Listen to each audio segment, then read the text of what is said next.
हरे कृष्णा माता जी, दंड प्रणाम। आपका बहुत बहुत धन्यवाद प्रश्न करने के लिए। आपने पहला प्रश्न किया था कि सुभद्रा माता जी भगवान कृष्ण से छोटी हैं या बड़ी हैं, उनका जो है बचपन की लीलाएं कम सुनाई देती है या फिर हम लोग को ज़्यादा डिटेल नहीं पता। हाँ, ये बात सच है कि सुभद्रा महारानी भगवान की छोटी बहन है और उनका बचपन का वर्णन शास्त्रों में बहुत कम मिलता है, इसलिए हम लोग भी उतना ज़्यादा डिटेल नहीं जान पाते। हाँ, लेकिन जब अर्जुन का विवाह सुभद्रा महारानी से होता है उसके बाद का वर्णन शास्त्रों में ज़्यादा है, तो इसलिए हम सुभद्रा महारानी के बचपन की लीलाओं को हम कम सुनते हैं।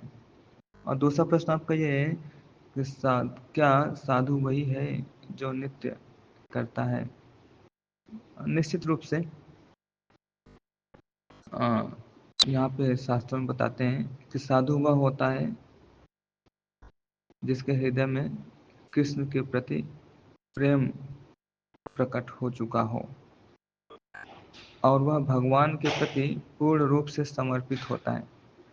और यह समर्पण जो है किसी के हृदय में तभी आता है जब उसका उस व्यक्ति के प्रति प्रेम हो। अगर हमारा भगवान के प्रति शुद्ध प्रेम होगा तो ही समर्पण आएगा, या फिर यूं कह लें कि जब हमारा 100% समर्पण होगा तो प्रेम होगा। अगर प्रेम नहीं है तो समर्पण की कोई संभावना नहीं है। कहने का तात्पर्य है कि जब कोई साधु होगा, भक्त होगा, भगवान के प्रेम में पागल होगा, तो निश्चित रूप से जब वो भगवान की प्रसन्नता सुनेगा, भगवान की प्रशंसा सुनेगा, तो उसके हृदय में नृत्य की भावना ऑटोमेटिकली जग जाएगी। वो खुश हो। नृत्य का मतलब खुश होना, हृदय से खुश होना, सुनकर, भगवान के बारे में सुनकर, भगवान का कीर्तन सुनकर उसके कान खड़े हो जाएं, शरीर साथ दे या ना दे। इवन कि जैसे कि इस लेक्चर में बता रहे थे कि नृत्य जो नहीं करता वो साधु नहीं है। तो नृत्य का मतलब ये नहीं कि हम पूरी तरीके से हिला के डांस कर रहे हों, झकझोर दें। और नृत्य का मतलब अगर शरीर साथ नहीं दे रहा है तो भी हम अपने पैर को हिला रहे हैं, हाथ को हिला रहे हैं, है ना, तो ये भी नृत्य ही कहलाता है। जैसे कि यहाँ पे कह रहे थे शिला प्रभुपाद जी, इतने ओल्ड उम्र में भी, 70 साल की उम्र में भी जब कीर्तन होता था तो प्रभुपाद जी डांस करने का पूरा प्रयास करते थे। ये सिखा रहे हैं हमें, प्रभुपाद जी के माध्यम से हम सब सीख पाते हैं।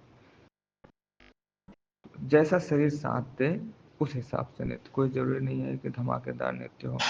अगर हम अपना हाथ हिला रहे हैं, पैर भी हिला रहे हैं, तो नृत्य, भगवान उसको नृत्य ही समझते हैं। नृत्य का मतलब यह कि हमारा हृदय पूरी तरीके से खुश है। और साधु जो है अत्यंत सहनशील भी होता है, वो शास्त्रों के सिद्धांतों को पालन करता है। अब कोई ऐसा साधु जो शास्त्रों का सिद्धांतों का पालन नहीं कर रहा है, भगवान के प्रति प्रेम नहीं है, बस वो केवल डांस ही डांस कर रहा है, तो भी वो साधु नहीं कहलाएगा, है कि नहीं?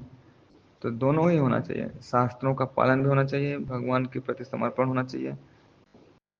और जब भगवान का ग्लोरीज हो या फिर भक्तों को देखें, हमारे हृदय में खुशी की अनुभूति हो, हृदय से हृदय एकदम पूरी तरीके से खुश हो जाए, ये भावना भी जरूरी है शास्त्रों के सिद्धांतों का पालन करने के साथ साथ। तब जाकर वो रियल साधु है।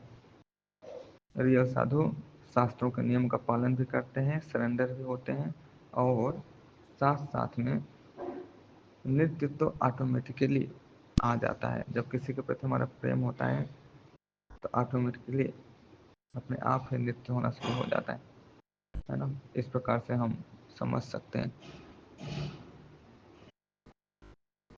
अगर कोई सीरियस हो के भक्ति कर रहा है, नियम का पालन कर रहा है, तो ऑटोमेटिकली उसके हृदय में नृत्य की भावना आ जाएगी।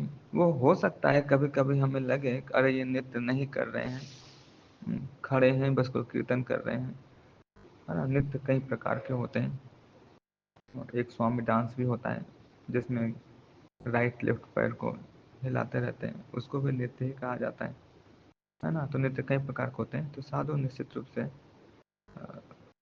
भगवान के कीर्तन कथा सुनकर खुश हो जाते हैं और नृत्य करने का प्रयास करते हैं अपने यथाशक्ति। Thank you so much. मैं उम्मीद करता हूँ कि आप समझ पाए होंगे। हरे कृष्णा।